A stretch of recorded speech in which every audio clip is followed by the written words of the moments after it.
मरण कंडिका का स्वाध्याय हम कर रहे हैं। आचार्य श्री अमित गति सागर जी महाराज द्वारा रचित। मंगलम भगवान वीरो मंगलम गौतम गणिये मंगलम कुंकुंधार्यो जैन धर्मोस्तु मंगलम सर्व मंगल मंगलम सर्व कल्याणकारिकम प्रधानम सर्वधर्माणम जैनम जयतु शासिनम जैनम जयतु शासिनम जैनम जयतु शासिनम। हमारा यहाँ कवच नाम का 35वां अधिकार चल रहा है, उसे ही आज कंटिन्यू करते हैं। विशेषार्थ परिचयों को और उपसर्गों को सहन करने का आचार्य उपदेश दे रहे हैं कि हे छपकराज, तुम मन वचन और काय से इन परिचय आदि को जीतो। मन में क्षुधा तृषा आदि परिचय से दुखी भयभीत नहीं होना मन से परिचय जीतना कहलाता है। हाँ, मुझे बड़ा कष्ट है, अहो यह कैसा पाप का उदय आया इत्यादि दीन वचन नहीं कहना। वचन से परिचय जीतना तथा पीड़ा वेदना होने पर भी मुख में दीनता व्यक्त नहीं करना, शरीर को निश्चल रखना इत्यादि काय से परिचय जीतना है। इस प्रकार मरण काल में कष्टों को सहन करने से आराधना की सिद्धि होती है। अहो छपक, तुमने सर्व संघ के मध्य में प्रतिज्ञा की थी कि मैं आराधना करूंगा, अब उस प्रतिज्ञाओं को क्यों नहीं करते? क्या आपको प्रतिज्ञा याद नहीं है? जन्म समुदाय में बुझाओं का आस आस्फालन करके गर्व पूर्वक जो युद्ध की प्रतिज्ञा करता है वह मानी कुलीन पुरुष रण में शत्रु से घबराकर क्या भाग जाता है? नहीं, नहीं भागता है। ऐसा कौन मानी तपोधन है जो संघ के मध्य में अपनी प्रशंसा करके परिचय के आगमन मात्र से परहोश रूपी शत्रु से त्रस्त हो क्लेश करता है। अर्थात कोई भी तपोधन सर्व समक्ष ली हुई प्रतिज्ञा का भंग नहीं करता है। शत्रु को नाश करने की इच्छा वाले सुभट रण में प्रविष्ट होते हैं, वे प्राण नष्ट होने पर भी शत्रुओं के अधीन नहीं होते। वैसे ही मानी योगी धीर वीर मुनिजन परीक्षाओं के सहने वाले होते हैं, वे घोर वेदनाओं को सहते हैं। वे धीर मुनि कभी भी वेदना से विकार भाव को प्राप्त नहीं होते। जिस प्रकार जनसमूह में भुजास्फालन द्वारा युद्ध को प्रतिज्ञा करने वाले कुलीन पुरुष का रणांगण में मरण हो जाना श्रेष्ठ है, किंतु जीवन पर्यंत यह युद्ध भूमि से भाग कर आया था, इस प्रकार का जनापवाद श्रेष्ठ नहीं है। उसी प्रकार संघ के मध्य में समाधि की प्रतिज्ञा किए हुए मानी संयत का मरण होना श्रेष्ठ है, किंतु परिचय रूपी शत्रु के अनेक आने पर दीनपना विषादपना श्रेष्ठ नहीं है। अर्थात अपनी प्रतिज्ञा पर निश्चल रहते हुए मुनि का मरण होना भला है, किंतु रत्नत्रय से च्युत होना, चित्त में भय होना, मैं प्रतिज्ञा पालन में असमर्थ हूँ, ऐसा दीन वचन कहना भला नहीं है। जिस प्रकार कुलीन योद्धा की मृत्यु होना श्रेष्ठ है, किंतु युद्ध में शत्रुओं से घबराकर भाग कर जाने से पुत्र पौत्र आदि संतान परंपरा में अपने कुल में जो कलंक लग जाता है वह श्रेष्ठ नहीं है। उसी प्रकार हे छपक, तुम जीवन के लिए दीनता मत करो, अपने कुल और संघ का अपवाद मत करो। हे साधु, तुम वेदना के वश में नहीं होना, अर्थात संघ को दूषण कर लगे ऐसा कार्य मत करो, अपनी प्रतिज्ञा में दृढ़ रहो। मेरे में प्रतिज्ञा पालन नहीं होती, आहार त्याग का नियम नहीं पलता इत्यादि तीन वचन मत कहो, उससे संघ को लज्जित होना पड़ेगा।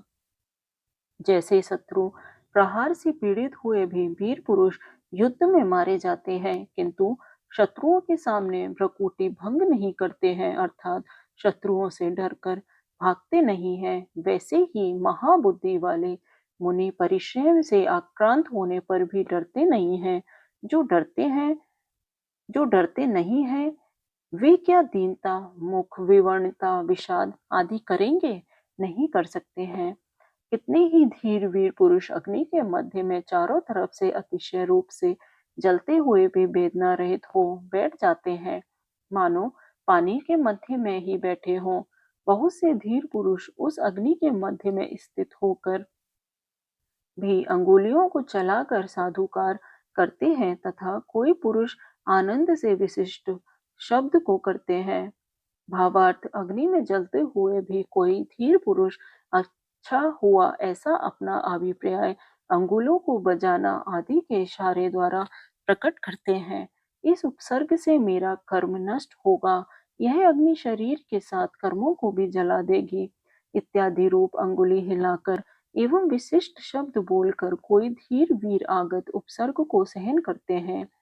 यदि बहुत से ज्ञानी जीव असह्य वेदना आने पर संसार बढ़ाने वाली अशुभ लेस्या से युक्त होकर इंद्रिय जन्य सुख स्वाद से लपट हो धैर्य को धारण करते हैं, अर्थात सांसारिक सुखों के लिए महान महान कष्ट वेदना पीड़ा को बड़े ही धीरता से सहते हैं, तो फिर संसार का छेद करने में उद्यत हुए तपोधन मुनि क्या वेदना के आने पर धैर्य धारण नहीं करेंगे? अवश्य ही धैर्य धारण करेंगे। कैसे है मुनिराज? जान लिया है संसार की असारता को जिन्होंने। जो कुलवत हुए पुरुष होते हैं वे कभी भी दुर्भिक्ष में, मारी में, जंगल के भय के समय, भयानक रोग में और आपत्ति में कहीं पर भी गौरव को नहीं छोड़ते हैं। कुल का स्वाभिमान रखने वाले सामान्य गृहस्थ जन भी मध्य, गोमांस, प्याज आदि निंदनीय पदार्थों का सेवन नहीं करते हैं तथा अन्य भी गलत कार्य कष्ट आने पर भी नहीं करते हैं। जब सामान्य जन की यह बात है तो फिर तपोधन मुनिराज कुल और संघ के यश की कामना करते हैं, तो जो जगत में पूज्य हैं वे अपने गौरव को छोड़कर लज्जनीय कार्य को कैसे कर सकते हैं, अर्थात नहीं कर सकते हैं।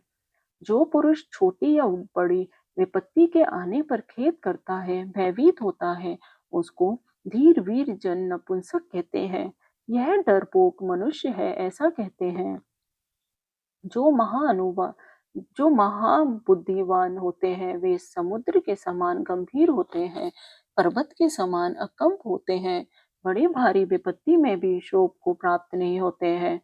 कितने ही महापुरुष ऐसे हैं कि जो संपूर्ण कार्य का भार स्वयं लेकर परिग्रह रहित होते हैं, आई हुई आपत्ति का कुछ भी प्रतिकार नहीं करते हैं।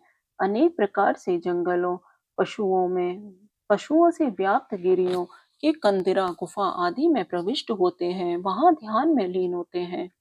जो सिद्धांत ग्रंथ में कुशील है, अर्थात श्रुत रूपी सागर के पारगामी है, संतोष भाव युक्त है, अत्यंत अत्यंत शुद्ध चारित्र के धारक हैं, ऐसे संत पुरुष क्रूर सिंह आदि जंतुओं के दाढ़ों के मध्यम में स्थित होने पर भी अपना स्वार्थ जो मोक्ष पुरुषार्थ है उसको सिद्ध करते हैं। अहो छपक देखो, अवंती सुकुमार 3 रात्रि तक श्रृंगाली द्वारा खाए जाने पर भी आराधना देवी सम्यक आदि 4 आराधना को प्राप्त हुए थे। कैसे थे सुकुमार? अत्यंत शुद्ध, हे मानस, जिनका तथा धीर वीर पुरुष थे। सुकुमार मुनि की कथा पढ़ते हैं।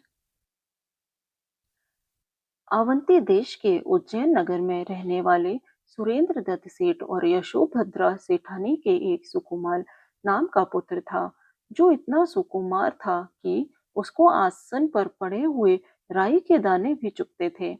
दीपक की लौ भी वे देख नहीं सकते थे और अतुल वैभव के बीच स्वर्गोपम भोगों को भोगते हुए सुख पूर्वक अपना जीवन यापन कर रहे थे।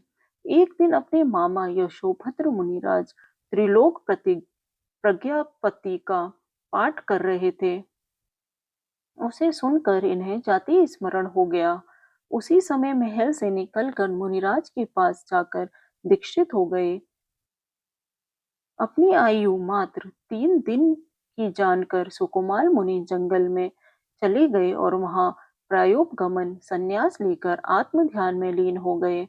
उसी समय पूर्व भव के बैर संस्कार के वशीभूत होती हुई एक श्यालिनी बच्चों सहित आई और उनके शरीर को खाना शुरू कर दिया तथा 3 दिन तक निरंतर खाती रही। इस भयानक उपसर्ग के आने पर भी सुकुमार मुनि सुमेरु दृढ़ निश्चल रहे और अपनी 4 आराधनाओं के अवलंबन में समता पूर्वक शरीर को त्याग कर अच्युत स्वर्ग में महासिद्ध देव हुए। कथा समाप्त। सिद्धार्थ नाम के राजा के सुकौशल नाम के पुत्र ने दीक्षा ली। वे प्रसन्न मन से मुदगल नाम के पर्वत पर स्थित थे। उस वक्त व्याघ्री द्वारा खाए जाने पर भी उन्होंने आराधना देवी को प्राप्त किया था। सुकुमार मुनि की सॉरी सुकौशल मुनि की कथा। अयोध्या नगर में प्रजापाल राजा राज्य करते थे। उसी नगर में सिद्धार्थ नाम के सेठ अपनी सहदेवी आदि 32 स्त्रियों के साथ सुख में रहते थे। बहुत समय व्यतीत हो जाने के बाद उनको सुकौशल नाम का पुत्र हुआ, जिसका मुख देखते ही सिद्धार्थ सेठ मुनि हो गए।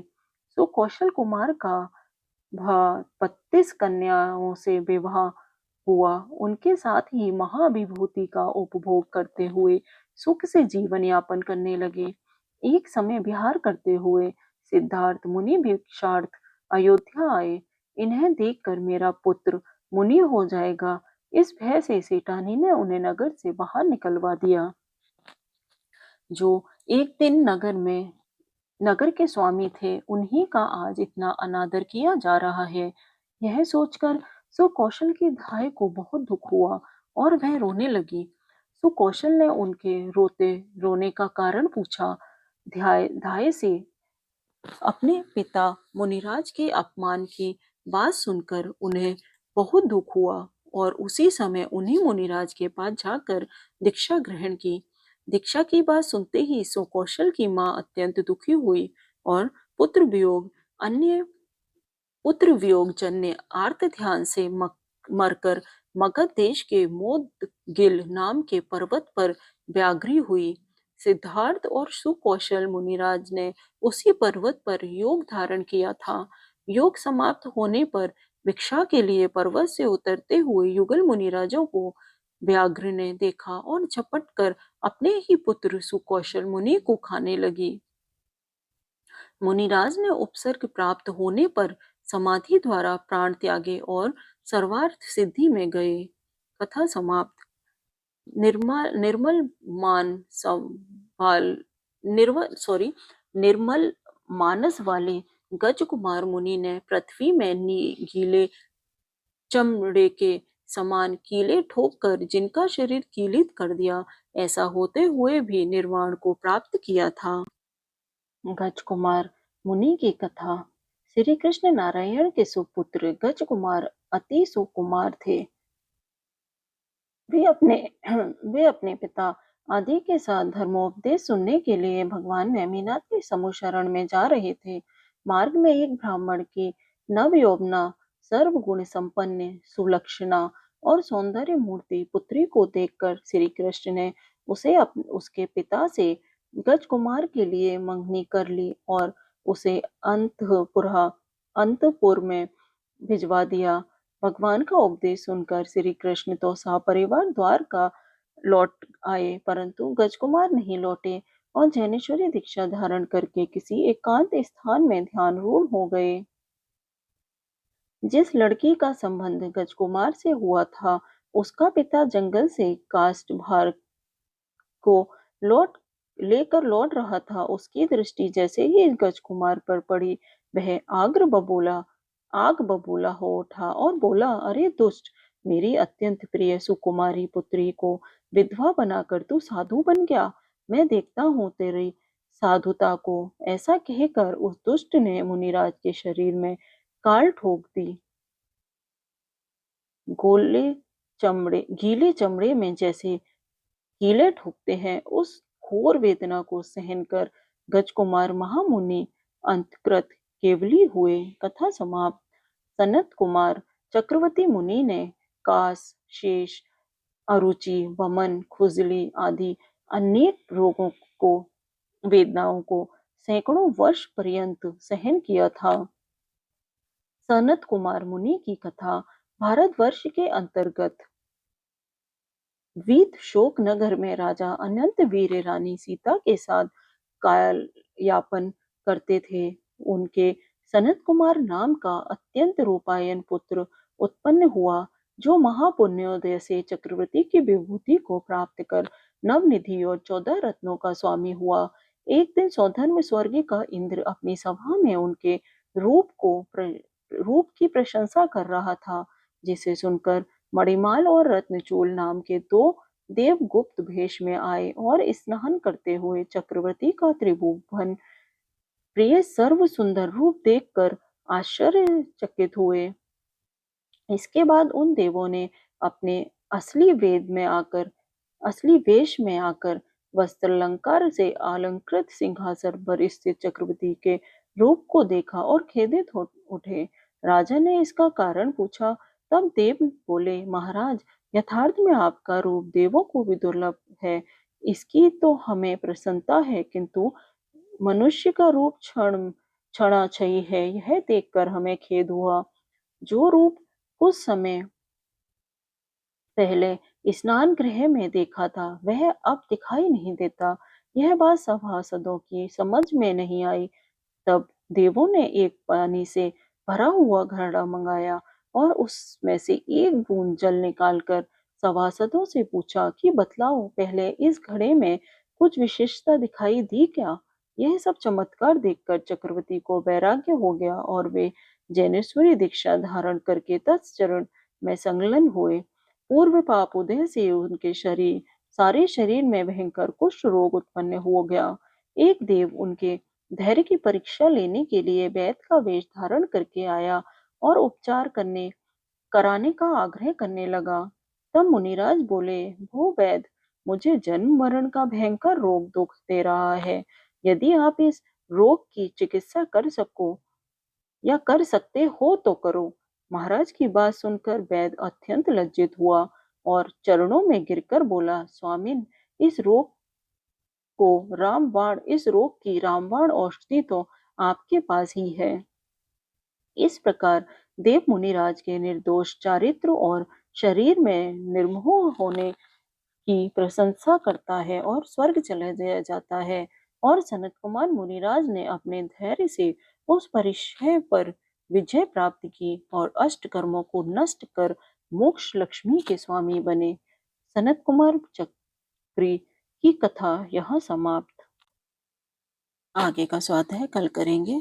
जा वाणी के ज्ञान से सूझे लोकालोक, जो वाणी मस्तक धरो सदा देते हो लोग। जिन वाणी भारती तो ही जपू दिन रे, जो तेरी शरण आ गए सो पावे सुख चैन, जो तेरी शरण आ गए सो पावे सुख चैन। नौवा नमोकार मंत्र।